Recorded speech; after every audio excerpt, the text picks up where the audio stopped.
Hey guys, welcome to my channel. My name is ReadingBear and I hope you are ready for some more stories. And today, we'll take a look at some new entitled people content. If you enjoyed my content, please don't forget to subscribe to my channel and post some bear emojis in the comment.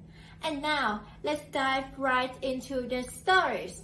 The first story is titled I'm a Soldier, Not a Store Employee. For this particular story I was actually in uniform, which makes the whole situation all the more weird.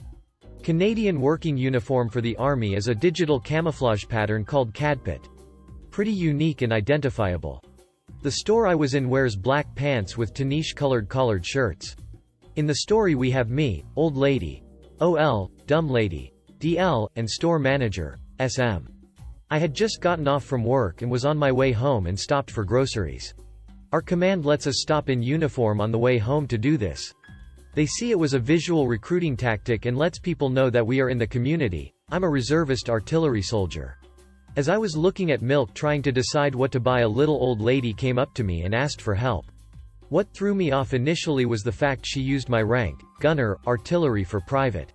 She explained that her grandson was a bombardier, artillery for corporal, in a regular force artillery regiment. She was struggling lifting the milk bags. I decided I would help her shop and get her groceries at least into her ride for her. I spent a good 45 minutes with her helping her shop around. The interaction with the dumb lady came as the old lady was checking out. DL. Now that you're done you can get my things for me. Me. Sorry ma'am, but I don't work here and I have my own shopping to do. I'm sure one of the bag boys or stalkers could help you out. DL. You clearly work here, you got all that old bat stuff for her. Now I demand you help me. OL. He really isn't an employee. He's a soldier just helping an old woman with some shopping. DL. I don't care what he says he is.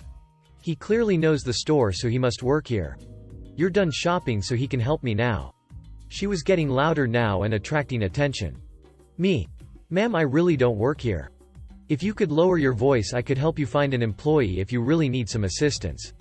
DL. Don't you tell me what to do, boy. Now a manager has shown up due to the commotion. SM. Good afternoon, is there anything I can help you out with? DL. Yes, this boy is refusing to help me after he helped another customer. This is terrible customer service and he should be fired. OL. He clearly doesn't work here. He's a gunner in the Canadian Armed Forces. He's wearing a military uniform and everything. SM. He definitely doesn't work here. We don't have any soldiers that work in this store. Even reservists, which I assume he is. DL. You all have terrible customer service. Haven't you ever heard of, the customer is always right? I'm calling corporate and I will never shop here again. SM. That is perfectly fine. The door is right this way. He then escorted the dumb lady outside, with her yelling the whole way. OL. Well, that's enough excitement for this old woman. Hopefully the rest of your day is much more peaceful. I'll have my son come pick me up. Go do your shopping, and thanks for helping me. Me. Anytime ma'am. And tell your grandson thanks from Gunner SG Canadian with the redacted regiment. I then went and finished my shopping and wanted to get the hell out of there. The store manager was waiting for me at the front and opened a register for me to check out. He gave me the store employee discount too, saying, "You clearly work here after all," with an accompanying wink and laugh.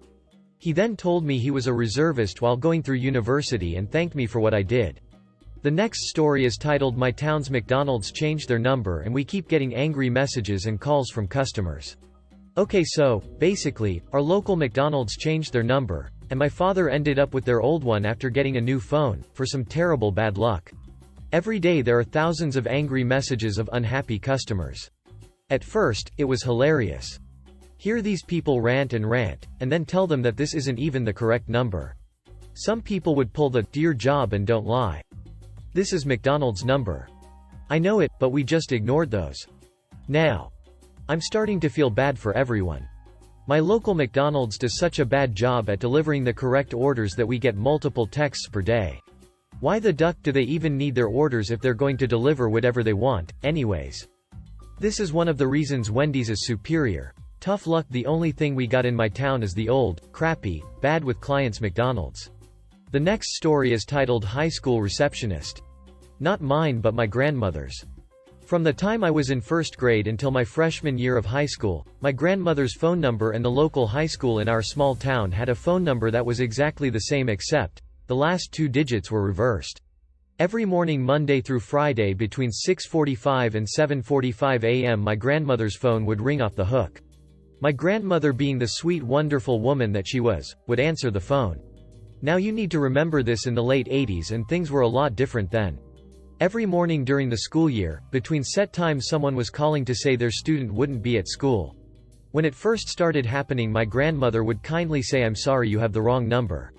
After a while she got to the point where she would sit down at her kitchen table, get a cup of coffee, a notebook, and set the phone on the table. Every morning when these calls started coming in my grandmother would kindly ask, "What's your name? What's your student's name, and why aren't they coming in?" Then every morning at 8:10 she would call the high school, and give them her list. What a wonderful woman. I'm not sure that this fits in this subreddit, however, I just wanted to share.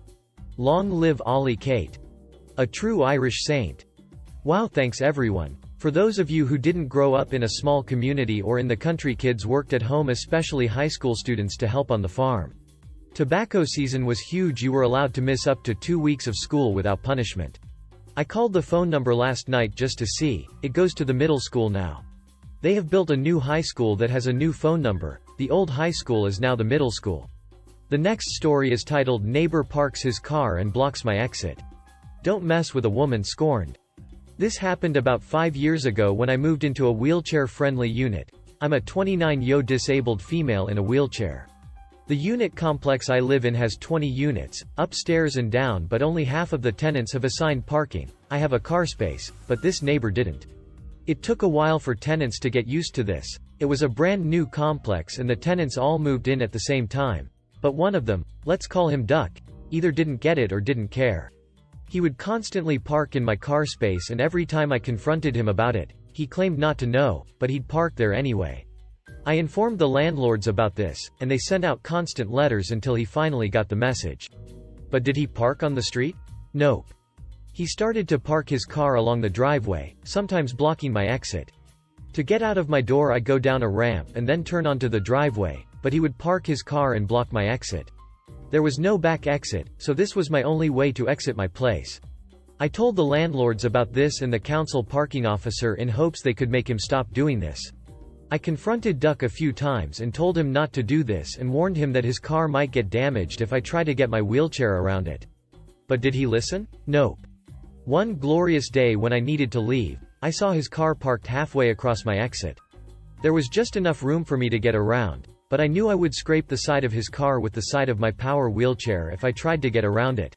I had 2 options: stay home and miss my appointments or try and get around his car. I went with option B. Before you have a go at me for damaging his car. It was an old beat-up tin can that already had some scratches on it. What's one more? When I got home, his car was still parked there. So, I called a tow truck company and told them there was a car parked illegally, blocking access to my home. I don't like using my disability to my advantage, but I'd had enough. The call went something like this. Me. Hello? Yes. I'm so sorry to bother you, but I'm in a wheelchair and I can't get into my house because there's a car parked there. It's my neighbor and he won't stop parking there. I need to get inside. OMG, what? What's the address? We'll be right there. 10 minutes later, the tow truck arrived. He saw the car and me, stuck out in the driveway with tears, dramatized for effect, in my eyes. Not long before the driver was about to tow the car away, Duck came out screaming, "Wait! What are you doing? That's my car." The rest was Duck yelling inaudible sentences asking why his car was being towed and threatening to sue the tow truck company.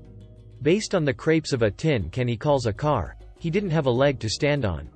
He moved away about 2 years ago, but in the remaining time he lived there, he parked his car on the street.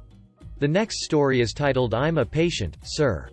I had to go an appointment at a Veterans Affairs hospital immediately after work. In fact, I had to leave work early, with my supervisor's approval, just to make the appointment. So I didn't have time to change. Not thinking about it, I walked into the hospital wearing scrubs. The entire time I was there, it didn't occur to me that I would look like staff. I finished up my appointment, spoiler alert, still a cripple, and proceeded to gimp walk to my car, cutting through different buildings to soak up some AC on the way. I get to the last building and a woman in a business casual outfit walks up to me and asks, "Are you doing anything right now?" "No, I'm just heading home." "Why?" "Okay, can you come with me?" "Okay." We walk over to this hallway where it looks like someone spilled a huge fountain drink. I hate to ask this, but I have to be somewhere like, right now, and I can't get a hold of custodial staff. "Can you mop this up?" I don't work here." "It's fine, I'll show you the mop closet." She walks me over to the mop closet. "It's just that we have a lot of older patients and I need this cleaned up before someone slips and breaks a hip. I wouldn't normally ask, but this can be dangerous." "Well, that makes sense. I guess. Thank you so much. Just make sure to put down the wet floor sign." And she left. I'm still not realizing that I'm wearing scrubs, and I get to filling up the bucket and mopping. It's kind of difficult to mop when you walk with a cane. I had one hand halfway down the mop, the other end of the mop cradled between my shoulder and neck. I got finished up and was about to put everything away when a guy in a polo and khakis came up and said, "Hey, where's your lanyard and ID?" "What? I don't have one. I don't work here." "Are you a new hire?" "No." "Then you have to wear it in any building. It doesn't matter which building you work in."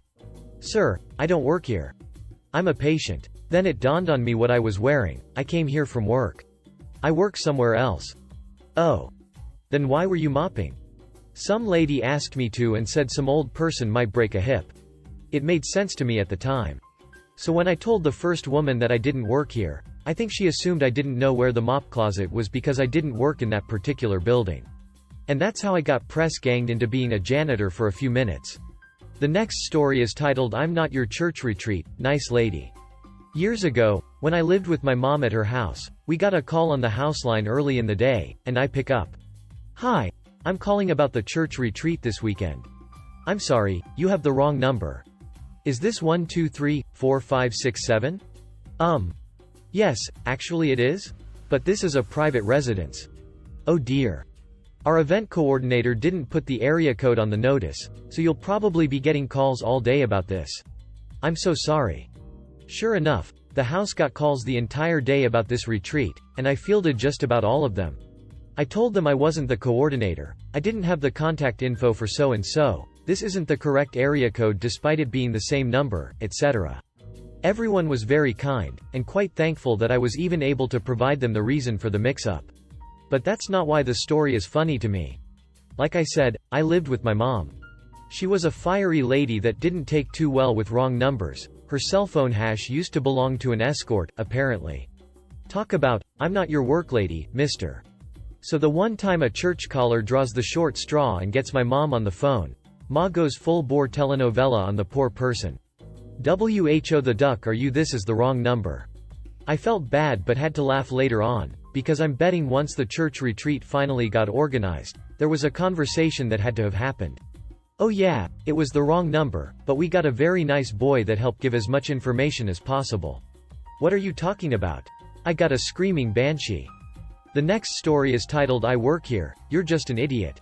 I'm a marriage and family therapist for a large medical provider. We are very well known in the area and are the largest private employer in the region. Our logo is on numerous hospitals and office buildings. There are billboards, community outreach campaigns, TV ads, radio ads, etc. All bearing our name.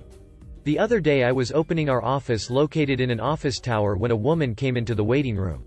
I was pulling my patient files about 15 minutes before the first client was due to arrive and my colleagues had not gotten in yet. I didn't recognize the woman, so I assumed she was early to her appointment with another therapist or a first-time client. We have a table with clipboards set up for new clients to fill out their demographic information and read about HIPAA, so I thought I would get her started. The woman wasn't an old lady, she was probably in her late 30s to early 40s, carrying a bag and well-groomed. She didn't have the "can I speak to the manager" haircut and was dressed professionally. Me. "Hi, are you a new client?" Woman. "I'm looking for some name I don't recognize." M. "We don't have any therapists here by that name. Are you sure you scheduled with the right office?" W. "Yes, I'm sure. I am trying to speak with name."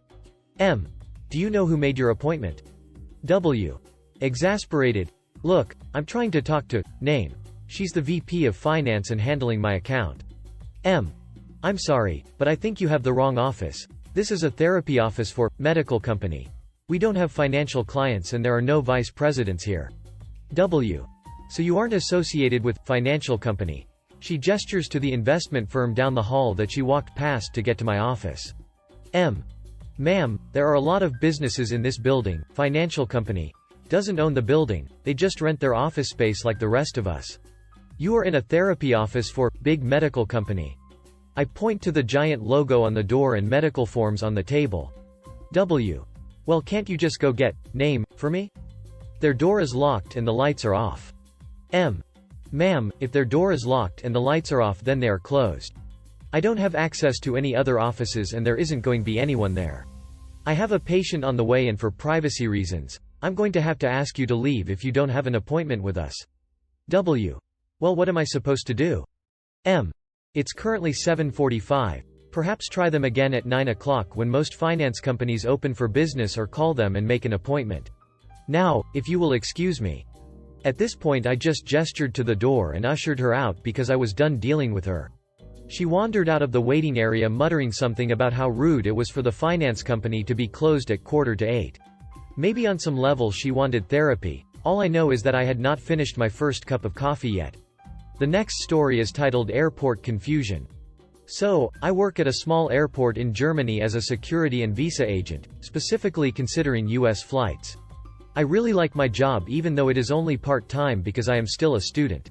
I really like to help, even if it is technically not my job, as long as you are nice enough.